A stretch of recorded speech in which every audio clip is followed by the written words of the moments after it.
Download aplikasi Tarbiyah Sunnah di handphone Anda. Tersedia di Google Play dan App Store. Assalamualaikum warahmatullahi wabarakatuh. Alhamdulillahi rabbil alamin. Wa bihi nasta'in ala umuri dunya wad din. Wal 'aqibatu lil muttaqin. ولا عدوان إلا على الظالمين وأشهد أن لا إله إلا الله الملك الحق المبين وأشهد أن محمدا عبده ورسوله صادق الوعد الأمين والصلاة والسلام على أشرف الأنبياء والمرسلين وعلى آله وأصحابه أجمعين ومن تبعهم بإحسان إلى يوم الدين وبعد. Hadirin jamaah Masjid Pusdai Bandung, Jawa Barat yang Allah muliakan, para pendengar Radio Tarbiyah Sunnah Bandung dan beberapa radio lain, para pemirsa beberapa stasiun TV dan para netizen di mana saja Anda berada, alhamdulillah kembali kita berjumpa. Kita sudah membahas masalah hisab. Pertemuan terakhir kita membahas masalah saksi ketika hisab. Di dalam hisab ada pertanyaan. Pertanyaan ini mempertanyakan pertanggungjawaban kita terhadap beberapa hal. Apa saja yang ditanyakan? Pertama, ditanyakan tentang apa yang mereka sembah ketika di dunia. Yang kedua juga bertanya tentang bagaimana respon terhadap para nabi, para rasul yang diutus. Terus juga ditanya tentang amalan-amalan yang mereka lakukan di dunia. Ditanya juga tentang masa muda, tentang harta, tentang kenikmatan yang mereka rasakan. Tidak hanya nikmat harta, nikmat itu banyak. Termasuk ditanya juga tentang janji-janji dan sumpah-sumpah yang pernah mereka lakukan, apa ditunaikan ataukah tidak. Termasuk ditanya juga tentang anggota badan mereka, untuk apa mata digunakan, untuk apa telinga digunakan, untuk apa hati kita gunakan, semuanya itu akan ditanya. Itu secara umum, secara global. Sekarang rinciannya. Yang pertama kali akan ditanya adalah sesembahan. Orang musyrik ditanya tentang mana sesembahan yang dulu mereka sembah di dunia, sekarang mana? Pertanyaan itu dalam rangka litaubih. Litaubih itu untuk membongkar kejelekan mereka, menyudutkan mereka, sehingga mereka tidak bisa menjawab apa yang ditanyakan. Allah Azza wa Jalla berfirman dalam Al-Quran, pertama surah Asy-Syu'ara ayat 92. Allah menyatakan, wa qila lahum aina ma kuntum ta'budun min dunillahi hal yansurunakum aw yantasirun. Ditanya kepada orang-orang musyrik, mana sesembahan-sembahan yang dahulu kalian sembah di dunia selain Allah? Apa sekarang mereka itu bisa menolong kalian? Atau kalian menolong diri kalian sendiri karena penyembahan kepada mereka? Tentu saja nggak bisa jawab, mana ya patung yang dulu kami sembah, dan seterusnya nggak bisa jawab. Dalam surah Al-Qasas 62, Allah Azza wa Jalla pun berfirman, wa yawma yunadihim fayaqul aina syuraka'i alladhina kuntum taz'umun. Pada hari ketika Allah berseru kepada mereka, kepada orang-orang musyrik, kata Allah, mana sekutu-sekutu aku yang dahulu kalian sembah? Mereka dulu menyembah Allah. Tapi selain menyembah Allah, juga menyembah selain Allah. Disekutukan Allah dalam hal penyembahan. Sekarang mana? Ditanya. Dalam rangka menyudutkan mereka, memojokkan mereka.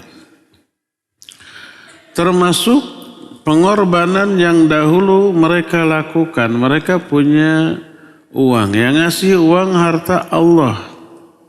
Allah memberikan harta. Baik uang ataupun makanan. Tapi uang, makanan, termasuk binatang itu mereka korbankan kepada berhala-berhala mereka. Mereka persembahkan makanan ke, uang ke, atau binatang ke, kan gitu ya. Ditanya itu pertanggungjawabannya, Allah yang ngasih tapi kok dipersembahkannya bukan untuk menunaikan perintah Allah tentang harta. Bukan keluarkan zakatnya, infaknya, sedekahnya, dipakai ibadah, bukan. Tapi malah dipakai untuk mempersembahkan kepada berhala-berhala yang mereka sembah. Allah berfirman dalam surah An-Nahl ayat 56, kata Allah, وَيَجْعَلُونَ لِمَا لَا يَعْلَمُونَ نَصِيبًا مِمَّا رَزَقْنَاهُمْ تَاللَّهِ لَتُسْأَلُنَّ عَمَّا كُنْتُمْ تَفْتَرُونَ. Mereka menjadikan sebagian dari rizki yang kami berikan kepada mereka untuk mereka persembahkan. Untuk sesuatu yang mereka tidak ketahui. Untuk berhala-berhala yang mereka sembah. Padahal apa yang mereka persembahkan kan tidak berkurang sedikit pun. Apakah umpamanya nih? Kan dulu suka nyuguh surutu gitu. Ke ruh-ruh orang yang sudah mati dari kalangan nenek-nenek moyang mereka disimpan. Apakah besoknya itu sudah disengat, sudah dinyalakan, abunya ada, habis, gula batu ternyata ada di sana, habis sekarang. Apa begitu? Tidak sama sekali. Nah, kata Allah, tallahi latus'alunna amma kuntum taftarun. Demi Allah, pasti mereka akan ditanya tentang apa yang mereka adakan tersebut. Termasuk ketika para rasul ditanya, diutus kepada mereka. Mereka ditanya responnya, jawaban kalian kepada para rasul bagaimana? Bagaimana kalau orang itu tidak sezaman dengan para nabi, para rasul seperti zaman sekarang? Ditanya, ajaran para nabi, para rasul itu tetap sampai lewat apapun. Lewat para ulamanya, para mubalignya, para ustadznya, para duatnya sampai kepada mereka. Gimana respon mereka? Allah berfirman dalam surah Al-Qasas 65-66, wa yawma yunadihim fayaqul madza ajabtumul mursalin fa'amiyat 'alaihimul anba'u yawma idzin fahum la yatasaalun. Pada hari ketika Allah berseru kepada mereka, Allah bertanya, bagaimana jawaban kalian kepada para rasul? Tiba-tiba mereka blank, buta, nggak bisa menjawab saat itu. Dan mereka tidak lagi saling menyapa, tidak saling bertanya. Jadi semuanya itu adalah beberapa pertanyaan yang akan ditanyakan ketika hisab. Inilah yang pertama. Jadi yang ditanyakan adalah kekufuran atau apa yang mereka sembah. Mana sesembahan mereka dan bagaimana respon mereka, jawaban mereka kepada para nabi, para rasul yang diutus kepada mereka.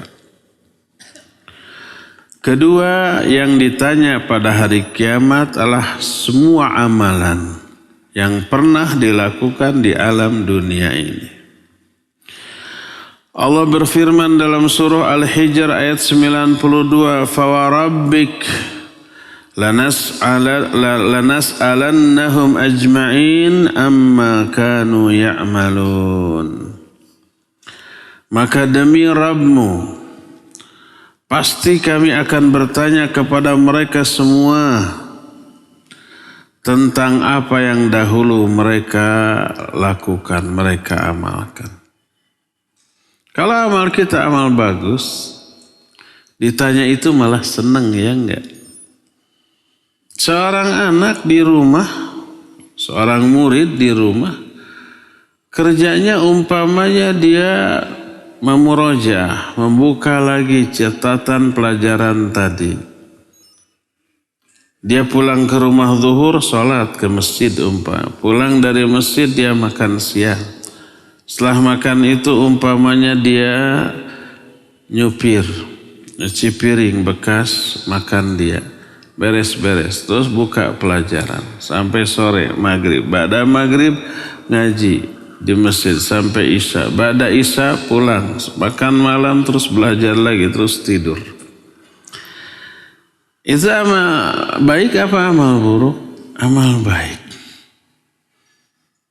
Ketika besoknya guru bertanya, kamu kemarin pulang sekolah di rumah ngapain aja? Dia malu apa takut enggak? Enggak, malah bangga. Oh, saya sepulang ke rumah bu begini-begini. Bagus, diberi apresiasi. PR sudah dikerjakan? Sudah. Kalau amal baik begitu. Tapi kalau pulang sekolah belewer, si kantong dibalangkan, dilempar. Seragam tidak diganti dulu, langsung main. Tidak sholat, tidak makan siang, tidak belajar, pulang-pulang maghrib. Dalam keadaan belepotan keringat, tidak mandi. Terus pulang nonton TV, sampai malam ketiduran di depan TV. Buruk. Tidak belajar, tidak mengulang pelajaran, tidak mengerjakan PR. Besoknya guru bertanya. Dia deg-degan, ya enggak? Karena apa yang dia lakukan di rumah kemarin memalukan. Semuanya buruk. Demikian juga di akhirat lebih dahsyat lagi daripada itu. Kalau amal kita di dunia adalah amal yang membanggakan, semua perintah Allah dilaksanakan, semua larangannya dijauhi, kita siap ditanya apapun. Karena yakin kita akan dapat apresiasi yang baik. Allah berfirman dalam surah Al-A'raf ayat 6, وَلَنَسْأَلَنَّ الَّذِينَ أُرْسِلَ إِلَيْهِمْ وَلَنَسْأَلَنَّ الْمُرْسَلِينَ. Kami pasti akan bertanya kepada umat-umat yang dahulu mereka diutus para rasul kepada mereka. Kami juga akan bertanya kepada para rasul. Diresponnya bagaimana? Dilaksanakan enggak ajaran yang diberikan oleh para rasul dari Allah Azza wa Jalla? Sebuah hadis yang terdapat dalam Sunan At-Tirmidzi dari Abu Barzah Al-Aslami radhiyallahu an. Berkata Rasul sallallahu alaihi wasallam, "La tazulu qadama 'abdin yaumal qiyamah hatta yas'ala an arba'in." Tidak akan bergeser kedua kaki seorang hamba pada hari kiamat sebelum dia ditanya tentang 4 hal. Kita siap nggak menjawab 4 hal yang akan ditanyakan di akhirat nanti? Kalau 4 hal ini dia sia-siakan, kita pasti bakal tegang, takut. Tapi kalau 4 hal ini kita maksimalkan sesuai dengan aturan, kita siap, kita bangga, kita yakin kita akan dapat reward yang bagus dari Allah. Apa saja 4 ini? Pertama, an umrihi fi ma'afna. Tentang umurnya, untuk apa umurnya ini dihabiskan. Termasuk masa muda tuh. Jangan sampai ada prinsip mumpung masih muda, wah kita hura-hura dulu, senang-senang, happy-happy. Nantilah ibadah mah kalau sudah masa tua, kan gitunya. Disangkanya usianya bisa sampai masa tua. Banyak pemuda mati kan. Masa muda itu masa yang sangat menentukan. Memang godaan gede, keinginan untuk hura-hura menikmati masa muda juga besar. Daya tarik dia terhadap orang lain juga besar gitu ya.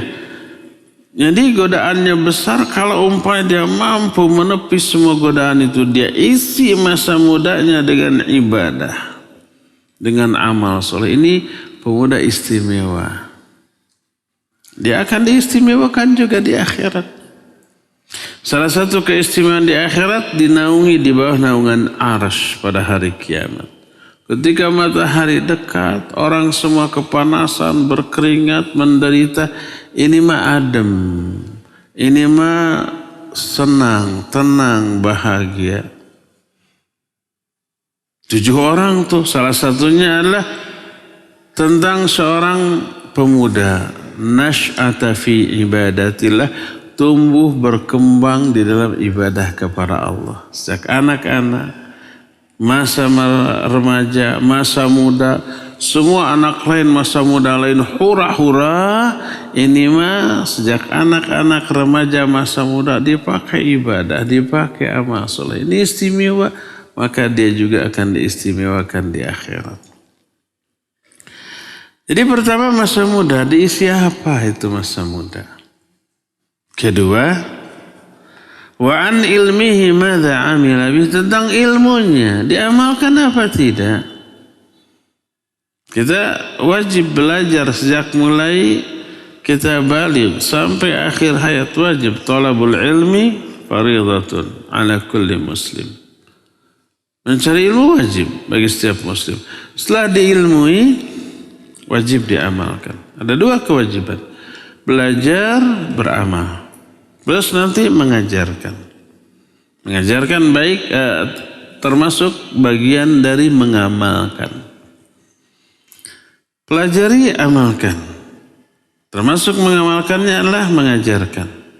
Dan sabar di atas godaan, gangguan, ujian setelah mengamalkan, setelah mengajarkan. Itu terus. Maka dua-duanya ditanya. Kalau masa mudamu dipakai untuk belajar, setelah berilmu diamalkan enggak tuh? Maka ada 2 kewajiban, belajar, beramal. Kalau umpamanya saya mah kan berilmu itu wajib mengamalkan, saya takut tidak bisa mengamalkan, makanya enggak mau belajar. Takut ilmu itu disia-siakan. Maka dua kewajiban tentang ilmu tidak dia lakukan. Pertama mempelajari, kedua mengamalkan. Kalau tidak mempelajari, otomatis tak bisa mengamalkannya. Dua-duanya tuh enggak. Agak mending belajar walaupun tak beramal. Agak mending ya, ini juga buruk. Tapi agak mending dibanding yang enggak mau belajar. Apalagi dengan alasan, saya mah takut tidak bisa mengamalkan, nanti diazab. Makanya enggak mau belajar. Berarti 2 dosanya. Pertama tidak mempelajari, yang kedua tidak mengamalkan. Makanya datang seorang kepada Abu Hurairah radhiyallahu anhu, "Uridu an ata'allama al-ilma wa akhafu an udayyi'ahu." Saya ingin belajar ilmu, tapi saya takut menyia-nyiakannya. Makanya saya tidak mau belajar. Apa kata Abu Hurairah? Kafa bitarkika lahu tadyi'an. Cukuplah dengan cara kamu tidak mempelajari ilmu, itu berarti menyia-nyiakan ilmu. Menyia-nyiakan yang paling besar kadarnya tidak belajar ilmu. Kalau belajar tapi tidak mengamalkan agak mending. Ada perhatian terhadap ilmu walaupun hanya dipelajari saja, walaupun tidak diamalkan agak mending. Jadi lebih besar dosanya yang tidak belajar dibanding yang belajar tapi tidak mengamalkan. Dua-duanya dosa. Tapi kadar dosanya lebih baik, lebih buruk daripada yang lebih buruk yang tidak belajar. Jadi yang kedua ilmunya, apakah diamalkan atau tidak? Ketiga, wa an malih min aina iktasabahu wa fima anfaqahu. Tentang hartanya. Dua pertanyaan tentang harta. Dari mana dia dapat harta itu dan kemana harta itu dia nafkahkan. Kalau umpamanya pintu pertanyaan pertama lolos, baik, semua hartanya didapat dengan cara yang halal. Dan ini jarang. Kata Nabi SAW, ya'ti 'alan nasi zamanun la yubalil mar'u min aina akhadhal mal amin halalin aw min haramin. Akan datang kepada manusia suatu zaman. Di zaman itu orang tidak lagi peduli bagaimana cara dia dapat harta, dapat dari yang halal atau dari yang haram, nggak peduli, yang penting dapat. Apakah zaman itu sudah datang? Sudah sejak puluhan atau mungkin ratusan tahun yang lalu sudah datang. Sekarang masih ada? Bukan masih ada, tambah beragam caranya. Bahkan dimanipulasi yang sebenarnya haram dikemas menjadi seolah-olah halal. Sekarang ini kebanyakan ikhwan kalau mau memulai usaha, dia nggak bertanya dulu tentang aspek fikih dari usahanya itu. Apakah mekanisme dia dalam berusaha itu halal apa haram. Penting usaha dulu. Setelah dapat untung baru bertanya, saya punya usaha ini halal apa haram. Itu sudah miliaran yang masuk tuh. Baru nanya ke ustadz yang ini halal apa haram. Kata ustadz haram. Dipertanyakan nih ustadz ilmu. Nanya ke yang lain. Sampai dapat yang menghalalkan. Ada yang begitu? Ada banyak.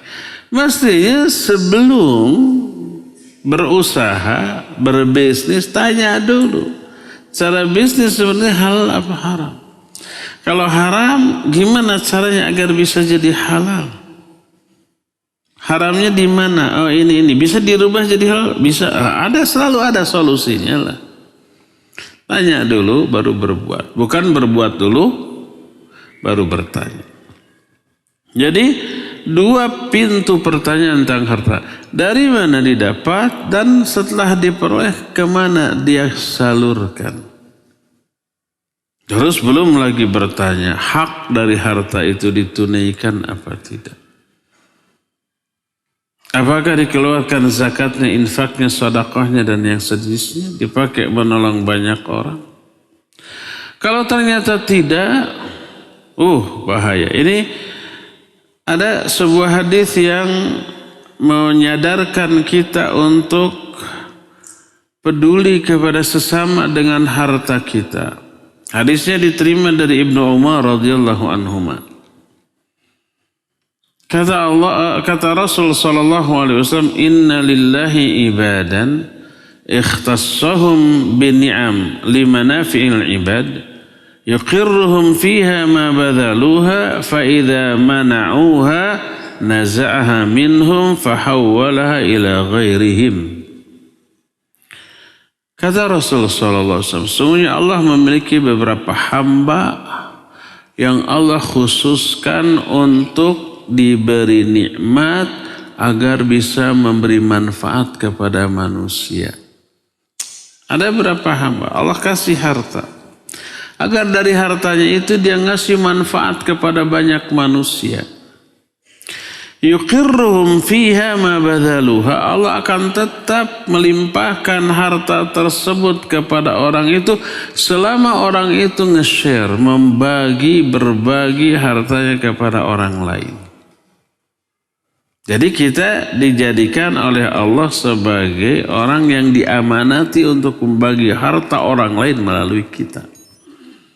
Harta yang dibagi ke orang lain cuma 22,5% yang wajibnya.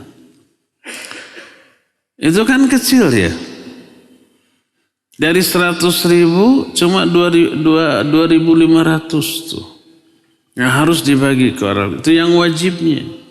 Yang sunnahnya mah terserah bebas. Infak, sedekah nama.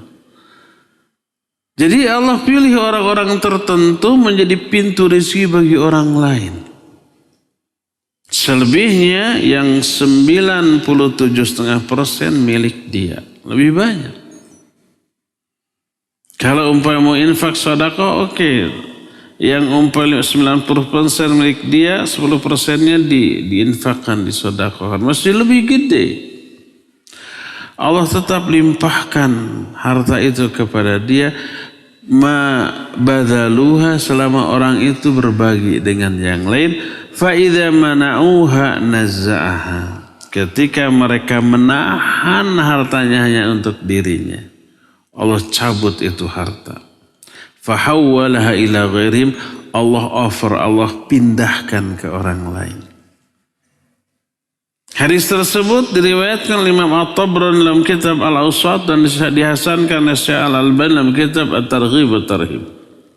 Hadis pertama itu dari Ibnu Umar. Kedua dari Abdullah bin Amr bin As radhiyallahu anhuma. Berkata Rasul sallallahu alaihi wasallam, "Inna lillahi inda aqwamin ni'aman yuqirruha indahum ma kanu fi hawaijin nas." Malam yamallu fa idza malluhum naqalaha ila ghairihim. Sesungguhnya Allah memiliki beberapa orang yang Allah limpahkan nikmat yang banyak kepada mereka. Nikmat itu akan Allah tetap kucurkan kepada mereka selama mereka membantu kebutuhan manusia lainnya dengan harta itu. Selama mereka tidak menahan harta itu hanya untuk dirinya. Fa'idha mallauhum. Ketika mereka menahan harta itu hanya untuk diri, naqalaha ila ghairim. Allah pindahkan kepada orang lain. Allah stop pemberian harta tersebut dari orang itu. Kemudian Allah pindahkan kepada orang lain yang tidak demikian. Jadi kita lihat. Salah satu di antara fungsi harta itu untuk apa? Untuk berbagi. Selama kita rajin berbagi, selama itu nikmat harta akan dikocorkan bahkan ditambah. Semakin banyak pemberiannya kepada orang lain, semakin banyak pemberian Allah kepada dia. Al-jaza'u min jinsil amal. Kita pernah membahas kitab tentang alam malaikat waktu di Cipaganti dulu. Sekarang masih ini dibahas tapi di radio ya, di Masjid Umar bin Khattab setiap hari Senin ya kemarin pakai bahasa Indonesia. Nanti juga akan terbahas lagi. Salah satu di antara tugas atau pekerjaan malaikat adalah membagi hujan, angin, menumbuhkan tumbuh-tumbuhan. Dan itu kepada malaikat Mikail. Sebagaimana sabda Nabi SAW, ala madza Mikail? Untuk tugas apa Mikail? Ini pertanyaan Nabi kepada malaikat Jibril. Kata malaikat Jibril, alal qatar wan nabat. Tugasnya untuk menurunkan hujan dan menumbuhkan tumbuh-tumbuhan. Atas perintah Allah Azza wa Jalla. Allah memberikan perintah, memberikan kemampuan untuk menjalankan perintah itu kepada malaikat Mikail. Dan malaikat Mikail itu memiliki pasukan. Memiliki anggota untuk memproses turunnya hujan, mengatur ke sana kemari tiupan angin, awan, tumbuh-tumbuhan. Afara'aitum ma tahruthun a antum tazra'unahu am nahnu zari'un. Tidakkah kalian perhatikan pohon-pohon yang kalian tanam? Kamikah yang menumbuhkan pohon itu atau kalian? Kita kan hanya menanamnya. gali lubang, masukin benih, tutup lagi, sudah. Juljen kata orang Sunda. Siapa yang memproses pertumbuhan itu? Allah. Dengan menugaskan para malaikatnya untuk itu. Termasuk hujan. Afara'aitumul ma'alladhi tashrabun a'antum anzaltumuhu minal muzni am nahnul munzilun. Tidakkah kalian perhatikan air yang kalian minum? Kaliankah yang menurunkan air itu dari awan ataukah kami? Ini pertanyaan retoris. Tentu saja Allah. Nah, suatu saat ada hadis sahih riwayat Imam Muslim. Seorang berjalan di tengah padang pasir yang panas. Tiba-tiba terdengar suara dari langit, asqi hadiqata fulan. Hujani kebun si fulan, disebut namanya. Dia kaget, itu suara dari mana? Ternyata dari kejauhan ada awan yang berkumpul di suatu tempat, lalu hujan turun. Dia samperin itu. Begitu sampai di sana hujannya sudah reda, tapi aliran air bekas hujan ada di sebuah kebun dan dia melihat ada orang yang sedang mengatur aliran air hujan itu ke kebunnya. Hanya kebun dia, kebun yang lain tidak terkena hujan. Dia datang, dia sembunyi, assalamualaikum. Assalamualaikum salam. Ya Abdullah, masmuk. Wahai hamba Allah, siapa namamu? Dijawab, ismi fulan, nama saya fulan. Ternyata itu nama yang dia dengar disebut oleh suara dari langit tadi. Orang itu balik bertanya, ya Abdullah, limadha sa'alta an ismi? Kenapa engkau bertanya kepada saya tentang nama saya? Lalu dia ceritakan, tadi saya dengar suara dari langit. Hujani kebun si fulan, ternyata si fulan itu engkau. Kebunmu dihujani, kebun yang lain enggak. Kenapa? Apa yang kamu amalkan? Dia menjawab, kalau ucapanmu benar, sepertiga dari hasil panenku aku makan untuk keluargaku. Sepertiga lagi aku jadikan modal untuk pertanian di musim berikutnya. Sepertiga lagi aku infakkan, aku sedekahkan. Dibagi 3 tuh. Itu yang menyebabkan Allah membuat kebunnya selalu subur. Kalau berdekatan dengan kebun orang lain, tapi mereka tidak menghasilkan panen sebanyak yang dia hasilkan. Maka Imam An-Nawawi rahimahullah ketika menerangkan hadis dalam kitab Syarah Sahih Muslim, beliau menyatakan fihi dalilun, di dalam hadis ini terkandung dalil tentang dilipat gandakannya atau dibukanya pintu rizki bagi orang yang selalu infak dan sedekah dari hartanya. Sementara yang lain mah tidak. Yang lain hanya untuk dirinya sendiri. Makanya ikhwah, kalau antum punya penghasilan dari apapun, berdagang kayak atau ada gaji, sisihkan selalu, agendakan, alokasikan sebagian harta untuk infak dan sedekah. Bukan infak dan sedekah kalau ada sisa, tapi tetap sisakan untuk infak dan sedekah selalu. Itu yang membuat pintu rizki untuk kita ini selalu apa? Terbuka. Maka harta kita jadi barokah. Barokah atas harta kita ini luar biasa dampaknya ke dalam kehidupan kita.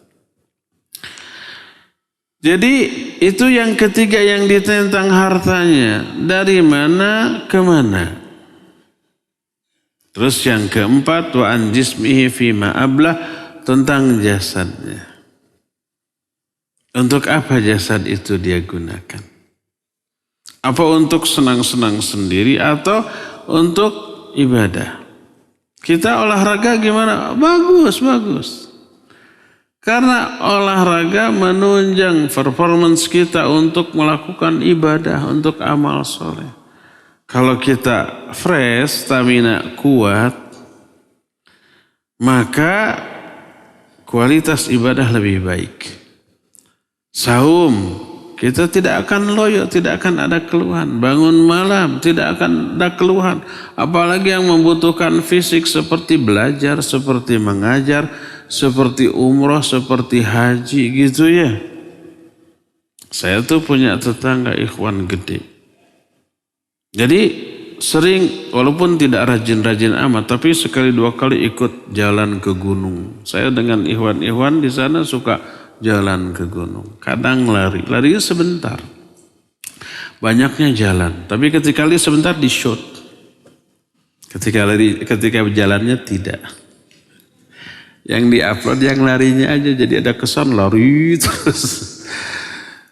Padahal lebih banyak jalan. Tapi kan jalannya sehat, apalagi untuk 40 tahun ke atas tuh.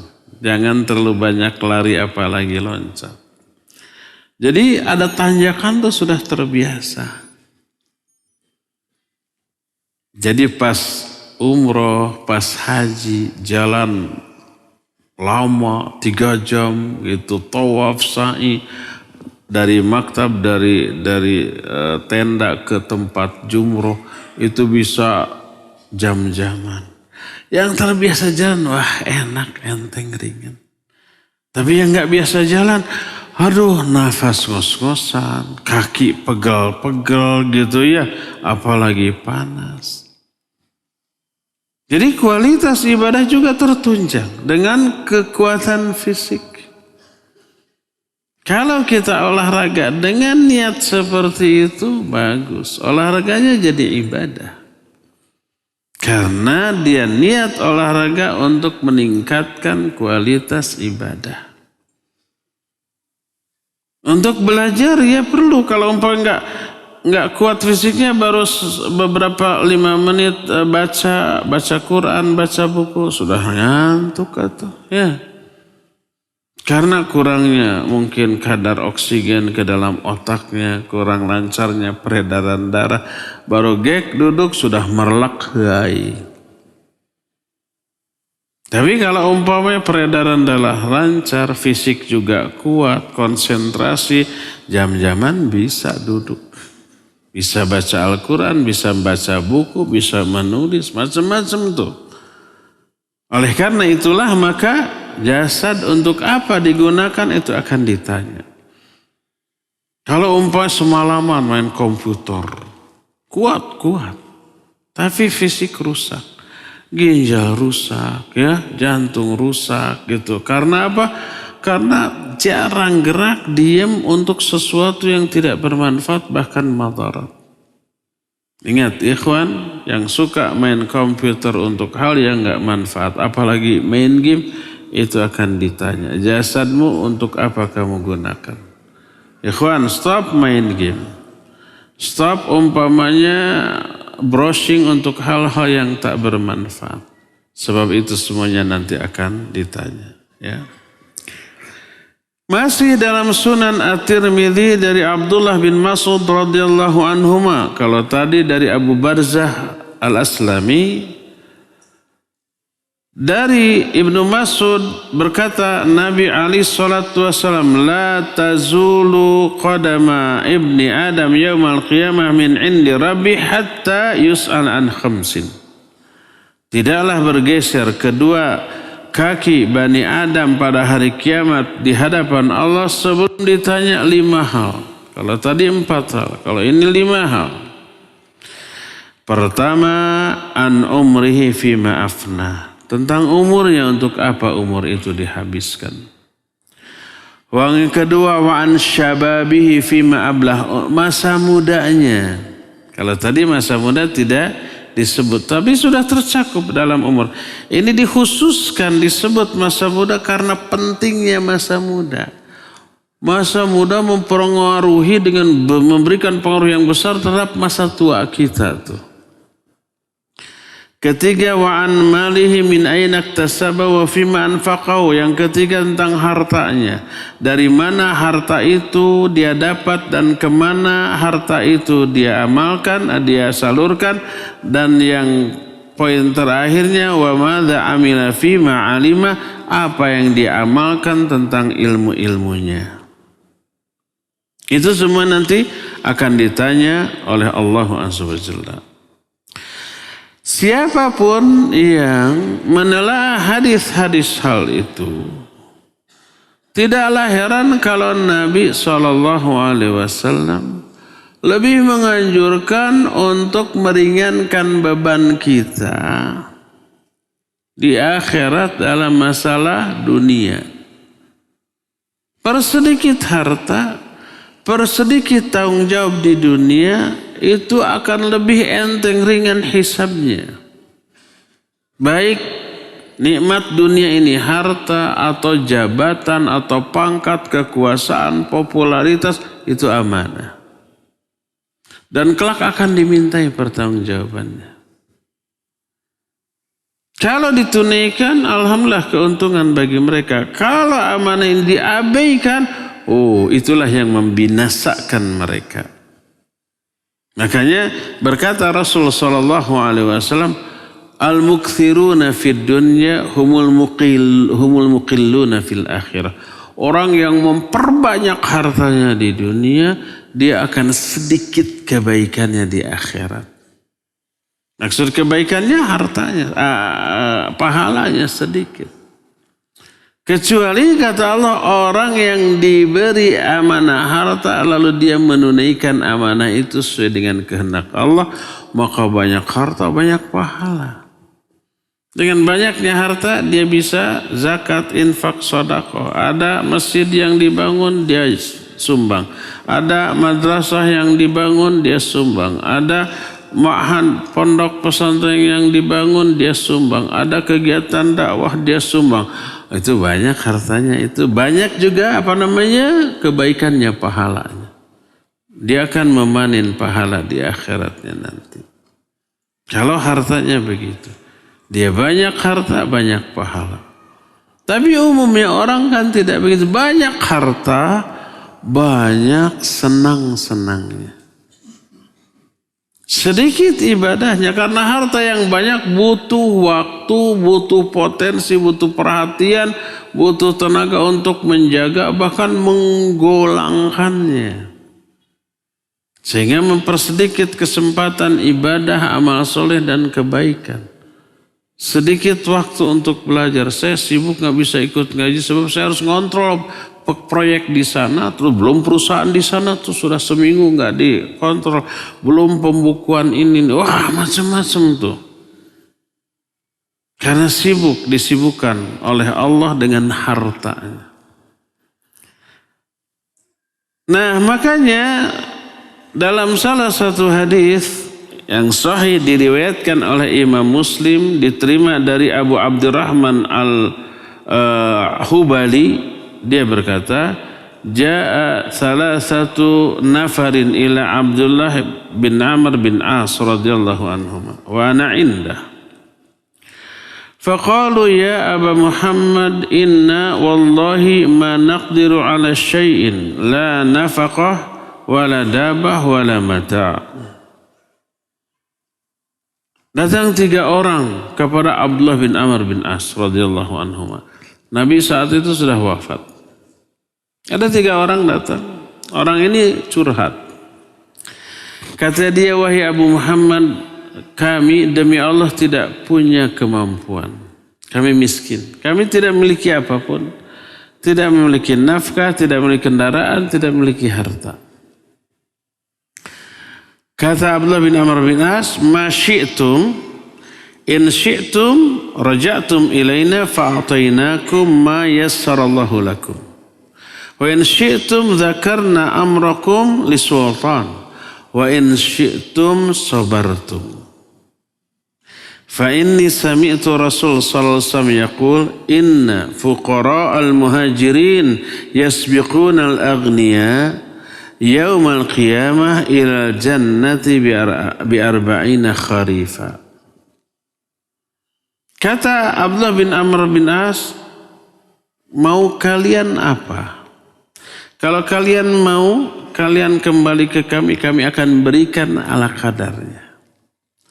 Kalau kamu mau, kami akan sebutkan, akan usulkan ke sultan, ke penguasa, agar mereka memberikan santunan kepadamu. Tapi kalau kamu mau, bersabarlah. Jadi ada 3 opsi. Mau saya kasih, tapi ala kadarnya. Mau yang lebih banyak, saya ajukan ke penguasa. Ucapan Abdullah bin Amr pasti didengar oleh penguasa, karena beliau sahabat Nabi yang mulia. Pasti akan didengar dan akan diberikan santunan. Tapi kalau kamu mau, kamu sabar dalam kondisi seperti ini. Karena aku mendengar Rasul SAW bersabda, sesungguhnya para fuqara muhajirin akan mendahului orang-orang kaya pada hari kiamat ke dalam surga selama 40 tahun. Ini dalam satu riwayat. Dalam riwayat Muslim, dalam riwayat lain selama 500 tahun. Maknanya orang-orang miskinnya masuk dulu, setelah 500 tahun baru orang kayanya masuk. Beda waktunya 500 tahun. Pas orang kaya masuk, loh kalian orang miskin sudah ada di sini. Kata orang miskin, kemana aja kalian? Kami sudah 500 tahun di sini. Dalam riwayat Muslim ini 40 tahun di sini. Dua-duanya sahih. Jadi mana yang benar, atau 40 apa 500? Dua-duanya benar. Kok beda? Ya, maknanya adalah orang pertama yang miskin di kalangan muhajirin. Kan kadar kemiskinan orang berbeda-beda ya. Ada yang miskin saja, ada yang sangat miskin, ada yang miskin bingit gitu ya. Orang kaya juga begitu. Ada yang kaya saja, ada agak sangat kaya, ada yang sangat kaya gitu. Hisabnya beda. Yang kaya lebih lama hisabnya. Yang miskin lebih cepat, lebih sedikit ya, hartanya lebih cepat. Yang nggak punya apa-apa, wah nggak ada yang harus dihisab. Maknanya orang yang paling awal dari kalangan orang miskin masuk surganya dibanding orang kaya terakhir yang masuk surga itu 500 tahun. Orang miskin yang paling akhir masuk surganya dibanding orang kaya yang paling awal masuk surganya itu 40 tahun. Jadi tetap rombongan orang miskin lebih dahulu, ya, selamat-lamatnya orang miskin dibanding secepat-cepatnya orang kaya. Orang miskin itu lebih dahulu 40 tahun daripada orang-orang kayanya. Kalau di sini kita bareng antara orang miskin dengan orang kaya ke suatu tempat. Kita mah pakai angkotnya, ngetemna oge 10 menit atau gitu. Perjalanan juga 2 jam baru sampai. Ada orang kaya mah celek ya, pakai mobil merem begitu, bentak sudah sampai lagi. Jadi orang kaya di dunia, saya duluan, mangga. Orang miskin mah enggak, saya nunggu angkot ngetem heula. Begitu orang miskin sampai ke tempat kajian, kata orang kaya, dari mana? Saya sudah sejam loh di sini, gitunya. Kamu baru nongol, kajian sudah mau bubar nih baru masuk. Kata orang miskin, tenang, nanti di surga saya duluan. Mun ke surga. Amin. Jadi itulah yang akan ditanya di akhirat. Salah satunya harta. Ya. Sekarang orang-orang kaya merasa bangga dengan kekayaan dan senang dengan kekayaannya. Mereka akan jauh lebih menderita saat hisab dibanding orang-orang yang tidak punya. Sekarang orang tidak punya mengelus dada. Sedih, kelelahan, kelaparan, kehausan, serba kekurangan, tidak mampu memenuhi semua keinginannya di dunia. Sahabat, dunia ini sebentar kok. Cuma sementahun, gak akan terus. Hanya sementara. Tapi nanti di akhirat orang-orang miskin jauh lebih dahulu daripada orang-orang kaya ketika masuk surganya. Inilah poin yang kedua yang akan ditanya di akhirat, yaitu yang pertama tentang apa yang mereka sembah, yang kedua amal, termasuk juga umur, termasuk juga harta. Ya, itu semuanya akan ditanya. Poin yang ketiga yang juga akan ditanya. Nah ingat, ini bukan menyangkut harta saja. Tapi semua hal yang kita nikmati, membuat kita senang, membuat kita merasa enak, membuat kita merasa gembira, bahagia, apapun. Ya kan, kebahagiaan, kesenangan, kenyamanan tidak hanya lahir dari harta, ya enggak? Apakah orang miskin pernah bahagia? Iya, pernah merasakan hal yang enak. Justru orang miskin makannya jauh lebih enak daripada orang kaya. Orang kaya sudah bosan. Paling sulit orang itu mau makan. Bingung mau makan apa, mau makan di mana. Ya, orang miskin masa ayana. Cukup dengan sambal goang dicocolkan juga. Tahu sambal goang? Sambal goang itu cuma ambil cengek, ya, masukkan ke coet. Bumbuan ya garam, terasi, enggak pakai terasi. Sambal goang itu cuma apa? Cengek, garam sama cikur saja biar singit. Apa cikur teh? Kencur. Digerus, direndos. Sangu anu panas, anu pulen cocolkan. Nikmatnya teh bisa nambah 2-3 piring. Orang kaya, apa yang mereka makan? Daging-dagingan steak gitu ya. Atau apalagi lah yang kayak begitu. Coba perhatiin, jarang di antara mereka yang habis. Paling keret pakai kiri lagi. Sudah gak habis itu. Menunjukkan apa? Tidak terasa nikmat. Orang miskin apakah merasakan kenikmatan? Ya, nikmat. Merasakan enak-enak, senang-senang, gembira, nyaman? Iya. Orang miskin tidur di alas yang kasar, yang keras. Dengan hiruk-piruk lalu lalang orang, kepanasan. Bisa lebih nyenyak daripada orang kaya di atas kasur yang empuk. Kita lihat umpamanya para homeless gitu ya, orang yang tidak punya rumah. Mereka tergeletak di pinggir jalan, di trotoar, nyenyak, digemrong lalur. Orang berlalu lalang panas, itu tibra. Coba orang kaya di hotel bintang 7. Kasurnya empuk. Ngagoridak delir nu aya. Terkena penyakit insomnia, susah tidur. Baru bisa tidur kalau harus minum obat tidur. Sekali tidur sampai seminggu, 1 itu sudah imun tubuh kita, nggak mempan lagi. 2 baru tidur. Seminggu 2 nggak mempan lagi. 3. Kalau udah 4 tidur selamanya. Mati jadi racun tuh ya. Nah, semua kenikmatan yang kita alami, kita rasakan, apapun bentuknya itu akan ditanya. Allah berfirman, "Tsumma latus'alunna yauma idzin 'anin na'im."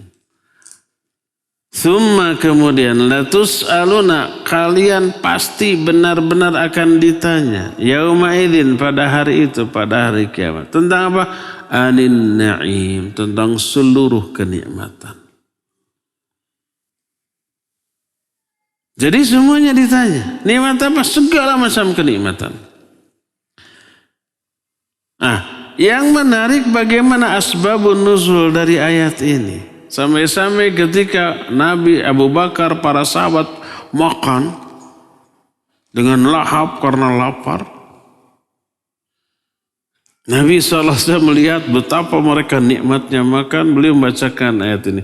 Tsumma latus'alunna yawma idzin 'anil na'im. Ingat, nikmat yang kalian rasakan sekarang akan ditanya pertanggungjawabannya. Langsung berhenti ya tuh. Padahal ini semangat masih gede gitu ya. Nah sekarang jenis nikmat apa saja yang akan ditanya oleh Allah pada hari kiamat. Perhatikan, jangan sampai kita lalai. Kita setiap hari, bukan setiap hari, mungkin setiap jam atau kadang setiap menit. Bahkan ada kenikmatan setiap detik yang tidak pernah kita sadari sebagai sebuah kenikmatan. Itu akan ditanya. Berikut ini adalah beberapa jenis kenikmatan yang diterangkan oleh ayat atau hadis yang akan ditanya. Pertama, kita bahas bulan depan aja. Sekarang sudah habis waktunya karena poin ini cukup panjang. Tidak akan cukup waktu untuk kita bahas ya. Kita masuki sekarang sesi tanya jawab. Wassallallahu ala nabiyina Muhammadin wa ala alihi wa ashabihi wasallam. Pertanyaan pertama. Dari 4 pertanyaan di akhirat ada pertanyaan mengenai ilmu. Apakah hanya ilmu syar'i atau bisa juga ilmu dunia? Misal seorang guru atau dosen yang menyampaikan ilmu kepada muridnya. Iya, barakallahu fiik. Seluruh lafaz ilmu baik dalam Al-Quran dalam hadis maknanya adalah ilmu syar'i. Talabul ilmi faridah ala kulli muslim. Mencari ilmu atau wajib maksudnya ilmu syar'i, ilmu agama. Hadis juga menyatakan min asyratis sa'ah ay yaqillal ilmu wa yakthurul jahlu. Di antara tanda kiamatlah ilmu akan semakin sedikit. Kebodohan akan semakin banyak. Maksudnya ilmu syar'i, ilmu agama semakin sedikit orang yang paham. Kalau ilmu dunia makin tua, usia dunia makin maju. Itulah yang dimaksud ilmu. Termasuk ilmu yang kita bahas dalam hadis ini adalah ilmu agama. Akan ditanya, dipelajari atau tidak, diamalkan atau tidak. Adapun ilmu umum tidak akan ditanya. Kamu belajar ilmu biologi enggak? Ilmu IT apa tidak? Enggak akan ditanya. Diamalkan enggak itu ilmu IT? Enggak akan ditanya. Kamu belajar di informatika ITB umpamanya, bikin HP bisa enggak? Bisa bikin komputer mana? Enggak akan ditanya. Tapi ilmu agama ya diamalkan atau tidak. Tapi mempelajari ilmu-ilmu dunia yang bermanfaat ya ada nilai pahala.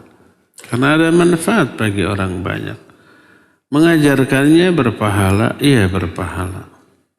Mempelajarinya berpahala, mengajarkannya berpahala walaupun tidak wajib. Tapi kadar pahalanya tidak akan sebanding dengan ilmu agama. Belajar ilmu agama dengan belajar sains jauh lebih mulia dan lebih besar belajar ilmu agama. Mengajarkan Iqra dengan mengajarkan komputer jauh lebih utama mengajarkan Iqra. Karena Iqra berkaitan dengan agama, dengan tata cara membaca Al-Quran. Tapi dua-duanya ada pahala, iya. Tapi kadar pahalanya jauh berbeda ya.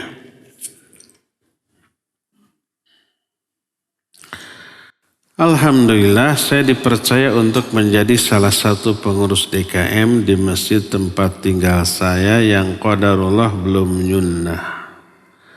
Salah satu kegiatan di masjid itu kajian rutin, pekanan yang mengharuskan pengurus menghadirinya. Bagaimana hukumnya? Apakah diperbolehkan saya hadir di kajian tersebut, termasuk membuat undangan kajian tersebut? Keterlibatan kita di sesuatu yang banyak kesalahan menyimpang sangat tergantung pada Pertama niat, yang kedua sejauh mana kita bisa berkiprah di sana. Kalau kita niatnya untuk merubah dari yang buruk ke yang baik, dari yang bid'ah kepada yang sunnah, dari yang batil kepada yang hak, niatnya begitu, dan kita punya kemampuan. Tidak bisa merubah, minimal kita bisa meminimalisir kesalahan, penyimpangan. Maka boleh terlibat di sana. Tapi kalau keterlibatan kita di sana wujuduhu ka'adamihi, ada tidaknya itu enggak pengaruh. Kita ada di sana tetap kayak gitu ya. Tidak ada juga tetap, dan keberadaan kita di sana madarat, kita terpengaruh atau minimal kita ikut membantu hal yang menyimpang. Maka sebaiknya tidak ikut terlibat. Karena apa? Keterlibatan kita di sana yang nyata-nyata ada kekeliruan atau ada kesalahan sama dengan ta'awun alal itsmi wal udwan. Ya. Jadi lihat saja apakah kita mampu ataukah tidak. Bisakah harta yang sudah diterima bisakah harta yang sudah termakan bisa diganti dengan nominal yang sama di saat sekarang? Karena saat itu belum tahu kalau uang bunga itu haram. Bisa. Keluarkan uang sejumlah yang sudah kita makan, salurkan. Dengan niat mengganti apa yang sudah kita makan tadi. Karena nggak mungkin lagi dimuntahkan, sudah kebuang. Kan sudah tahunan, sudah bulanan. Yang kemarin kemakan aja sudah keluar mungkinnya. Nggak bisa dicolok lagi. Yang dicolok kemudian muntah itu yang tadi. Yang kemarin mah sudah jadi tulang, jadi daging. Jadi keluarkan uang sejumlah itu, salurkan.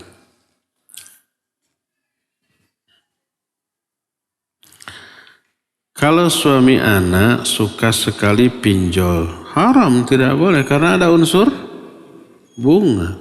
Bunganya gede loh. Pinjam 3 juta bisa jadi 20 juta loh.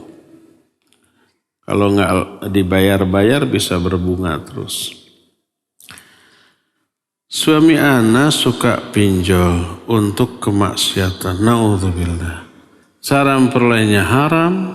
Dipakai untuk yang haram. Seburuk-buruk harta. Sebaik-baik harta adalah harta yang diperoleh dengan cara yang halal disalurkan untuk kebaikan. Dan seburuk-buruk harta adalah harta yang dapat secara haram dipakai untuk yang haram. Double tuh dosanya ya. Kebetulan anak dan suami usaha bersama. Sekali waktu ana lunasin dengan janji akan bertobat. Sekarang pinjol lagi. Tuh, tobat sama. Ana lunasin lagi. Sarwana. Ana lunasin lagi dari usaha bersama. Jika next ketahuan lagi sebagai istri, ana harus bagaimana? Apa yang harus ana lakukan? Melunasi lagi atau tidak? Tidak. Dia lunasi lagi, dia pinjam lagi. Lunasi lagi, pinjam lagi. Nggak ada akhirnya. Hutang apalagi dengan bunga mencabut seluruh keberkahan hidup kita. Kalau hutangnya dengan cara yang halal, nggak ada bunga, boleh. Al-Quran bolehkan. Ya ayyuhalladzina amanu idza tadayantum bidainin ila ajali musamma faktubuh. Kalau kalian saling utang piutang, sampai waktu yang ditentukan, catat. Boleh hutang piutang. Asal tanpa ada bunga. Ada bunga, tercabut seluruh barokah hidup kita, harta kita semua. Kita akan tersiksa dengan uang bunga tersebut. Ya. Tapi kan haram kan yang dapat bunganya. Kita yang ngasih bunganya nggak akan makan bunga.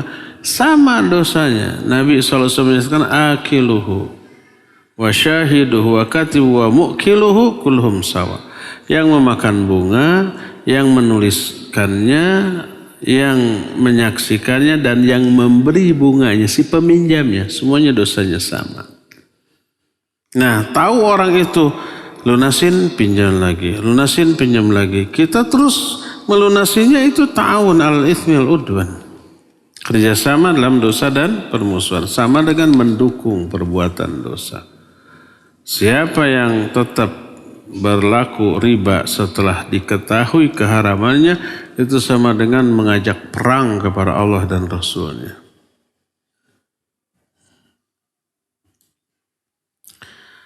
Bolehkah saya terlibat dalam proyek pemerintah yang menurut saya cukup banyak mudaratnya seperti manipulasi laporan? Terlibatnya kepada proyek apapun selama proyeknya halal boleh. Nah, adapun nanti kesalahannya ada suap, ada manipulasi data, ada markup anggaran, itunya yang haram, yang tidak boleh. Ya. Hapuskan itu kalau kita mampu. Tapi kalau itu bukan wewenang saya, itu wewenang para pembesar. Saya mah tukang ngaduk, tukang nembok. Dan saya tidak ikut memarkup. Nah, boleh. Karena kita memperoleh gaji dari pekerjaan kita yang halal. Nembok halal. Jadi ladennya halal. Kecuali kalau kita tukang memanipulasi laporannya. Nah itu haram. Saya tukang memarkup anggarannya. Itunya haram. Tidak boleh. Jadi dalam sebuah pekerjaan, ya, jenis pekerjaannya halal. Tapi ada beberapa penyimpangan. Maka kalau kita bekerja di bagian yang salah, yang menyimpangnya, maka tidak boleh. Tapi kalau kita bekerjanya di bagian yang tidak ada kesalahan, tidak ada penyimpangan seperti tukang temboknya, tukang ngaduknya gitu ya, maka nggak apa-apa. Kecuali kalau pas ngaduk itu kita yang melakukan kesalahan, dirubah perbandingan komposisi bahan. Harusnya semen dan pasir itu 3:1. 3:1. Nah, agar irit, agar kita dapat sisa biaya, udah aja 1:5. Akhirnya ada sisa tuh semen, ya, harga semen yang harusnya 1,3 ini 1,5 kan, perbandingan dua bagian itu lumayan gede tuh, dapat untung. Itu korupsi, itu tidak boleh, haram. Jadi tergantung di bagian mana kita bekerja di sana. Selama proyeknya secara keseluruhan halal, bangun bangunan, ya, bangun jalan gitu, jembatan, tol kayak gitu, itu halal. Tapi pasti di sana ada penyimpangannya. Selama kita bukan di bagian penyimpangannya, maka boleh. Jangankan itu bangun masjid, itu ibadah. Apakah ada manipulasi dalam pengenalan masjid? Mungkin. Seperti tadi, besteknya nggak sesuai dengan yang seharusnya. Besinya harusnya besi 14, akhirnya cukup 10 aja, irit. Nah itu yang tidak boleh, ya.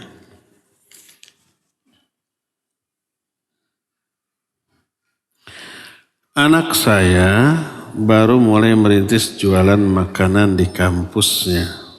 Saya mengingatkan, setiap dapat keuntungan jangan lupa keluarkan sedekah 2,5%. Nggak perlu dibatasi 2,5%. Itu mah zakat. Zakat pun harus haul dan nisab. Kalau infak sedekah nggak perlu dibatasi, ya berapa aja. Bagaimana hukumnya secara syariat menetapkan persentase sekian? Untuk zakat ya sudah, tapi untuk infak sedekah nggak perlu dibatasi, ya. Sesuai dengan kondisi keuangan saja dan kebutuhan kita. Kalau memungkinkan lebihlah 20%, 30%. Kalau saat ini mah minim, yang umpamanya 1%, 2% nggak apa-apa. Bagaimana syariat? Apakah menetapkan persentase sekian atau cukup mengatakan keluarkan sedekah tanpa menetapkan nilainya? B, ya. Yang B. Apa orang yang mengaku bisa melihat masa depan orang lain dan merasa mendapat karomah ataupun petunjuk melalui mimpi ataupun bayangan? Apakah ini termasuk talbis iblis atau tipu daya setan? Iya. Itu dukun, itu arraf. Arraf itu peramal. Disebut arraf, bahasa kita arraf itu sok tahu. Berasal dari kata arafa. Arafa tahu. Orang yang tahu arif. Orang yang mengaku tahu padahal tidak tahu arraf. Masa depan masalah gaib. Gak ada orang yang tahu kecuali Allah. Nabi SAW juga tidak tahu kecuali kalau diberitahu. Orang lain gak tahu. Maka gak boleh bertanya dan percaya kepada omongan man ata kahinan au arrafan. Siapa yang datang ke dukun atau arraf. Arraf itu yang sok tahu. Mengaku tahu masa depan. Terus dia percaya kepada omongannya. Dia telah kufur kepada ajaran yang diturunkan kepada Nabi SAW. Kufurnya kufur kecil, tidak murtad. Dia muslim tapi muslim yang berdosa besar. Kalau dia meyakini bahwa itu karomah, ya itu dia tertipu oleh iblis. Imam Ibnu Jauzi ada menyusun kitab Talbis Iblis. Salah satu bentuk wujud talbis iblis itu adalah perdukunan dan ramalan. Orangnya meyakini itu adalah karomah. Karena hasil ibadah. Tapi ibadahnya penuh bid'ah yang tidak diajarkan oleh Nabi SAW. Umpamanya saum nih. Senin, Selasa. Saumnya dari Selasa, Rabu, Kamis. Saum apa? Pokoknya saum. Malamnya, malam Jumatnya harus mandi yang dengan air dari 7 sumur. Campur bunga 7 rupa. Dan banyaknya 7 gayung. Pokoknya serba 7 lah. Dan seterusnya. Lalu dimandikan. Setelah saum 3 hari dijamin sakti mandraguna. Karena itu hasil saum dan ada doa-doa, dia menganggap itu karomah. Padahal itu adalah ihana. Penghinaan dari Allah Azza wa Jalla. Karena apa? Karena dibantu oleh syaitan laknatullahi alaih. Maka itu istidraj. Istidraj itu tertipu dia. Dia merasa itu karomah. Padahal itu adalah ihana. Nah itulah yang banyak manusia tertipu. Maka disebut dengan talbis iblis. Ya.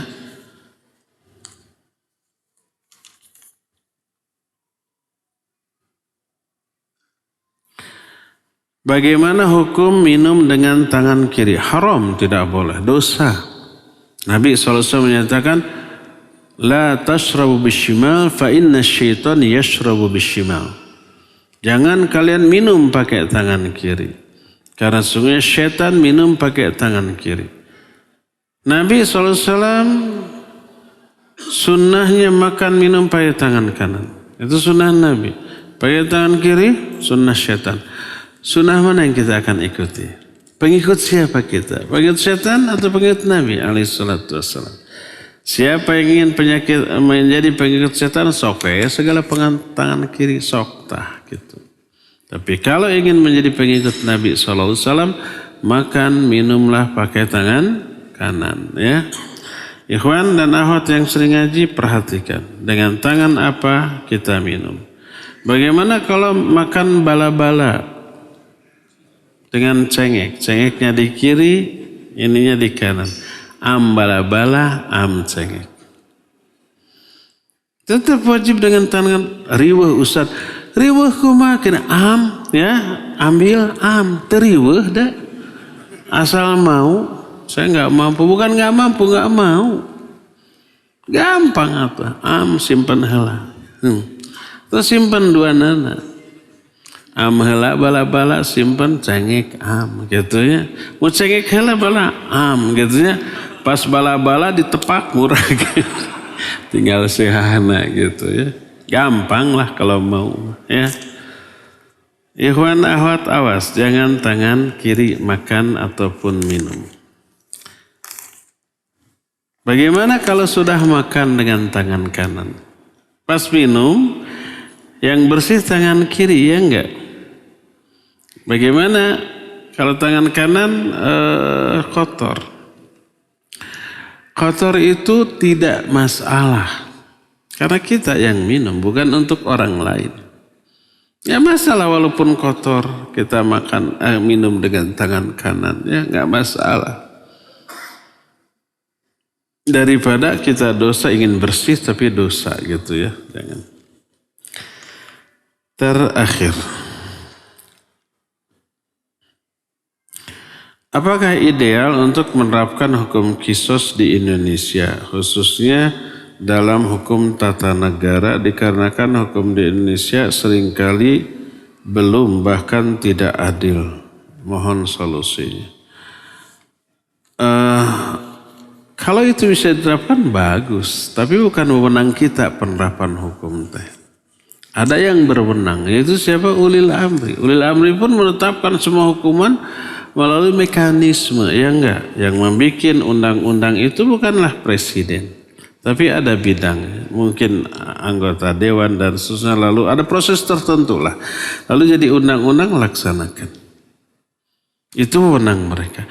Kalau kita warga nggak berwenang menetapkan, nggak berwenang melaksanakan. Umpamanya nih, ada yang berzina, wah kita langsung rajam. Nggak boleh, itu wewenang ulil amri dan tidak langsung dirajam melalui proses pengadilan loh. Hakim yang memvonis, algojo yang mengeksekusi. Kalau kita lagi cross country ke gunung, ada yang berzina, tangkap, ayo rajam. Dosa kita, itu bukan wewenang kita. Secara syar'i kita dosa, secara hukum negara kita bisa dihukum nggak? Ya iyalah. Kalau ada yang berzina lalu kita rajam, dihukum tuh. Kitanya yang dihukum. Mungkin ada undang-undangnya, ya mungkin ada. Gak boleh. Oh, ada pencuri, potong-potong tangan, gak boleh. Kita tidak berpahala dengan hal itu. Dosa, karena bukan wewenang kita. Itu wewenang algojo atas putusan hakim melalui proses persidangan. Di zaman dahulu, zaman Nabi, para sahabat dan para khulafaur rasyidin, begitu ada pencuri langsung dipotong? Enggak, disidang dulu. Apa alasannya? Bisi ini orang terdesak kelaparan. Bisi ada alasan apa? Tidak boleh langsung. Itu wewenang walil amri melalui proses persidangan yang adil. Nah, termasuk qisas. Kalau umpamanya dulu zaman Nabi SAW ada orang yang dibunuh, maka keluarganya boleh menuntut. Lapor ke Nabi SAW atau ke ulil amri, nanti orang itu pembunuhnya ditangkap, disidang. Mau qisas, mau bayar diat, terserah. Tapi diputuskan melalui pengadilan. Jangan kayak di film-film, wah bapaknya, gurunya mati dibunuh, lalu muridnya latihan. Setelah jagoan baru balas dendam qisas, baru aja tenang. Ya, baru dianggap anak atau murid yang berbakti. Itu mah korban film. Bukan qisas dalam ajaran Islam, bukan. Ya. Nah, jadi kalau di Indonesia ada keluarga kita yang dibunuh, wah qisas langsung kita latihan dulu, bawa samurai, cari bres, alhamdulillah sudah melaksanakan ayat Allah. Keliru. Lalu apa yang harus kita lakukan? Lapor polisi, nanti ditangkap. Tapi enggak dikisos, paling dihukum. Ya begitulah aturan yang berlaku di kita. Yang ditetapkan oleh ulil amri itu wewenang mereka, tanggung jawab mereka. Yang dosa, dosa mereka. Ya. Kalau umpamanya itu terjadi, ya. Jadi kalau ada hukum qisas di Indonesia bagus nggak? Ya kalau aturannya begitu bagus. Tapi kalau aturan tidak begitu berdasarkan kesepakatan para pengelola negara, ya sudah ikuti saja. Itu bukan wewenang kita kok, bukan juga tanggung jawab kita. Cukup ya, sampai di sini saja. Insya Allah kita jumpa kembali sebulan yang akan datang. Subhanakallahum bihamdik. Asyhadu an la ilaha illa anta astaghfiruka wa atubu ilaik. Walhamdulillahi rabbil alamin. Wassalamualaikum warahmatullahi wabarakatuh.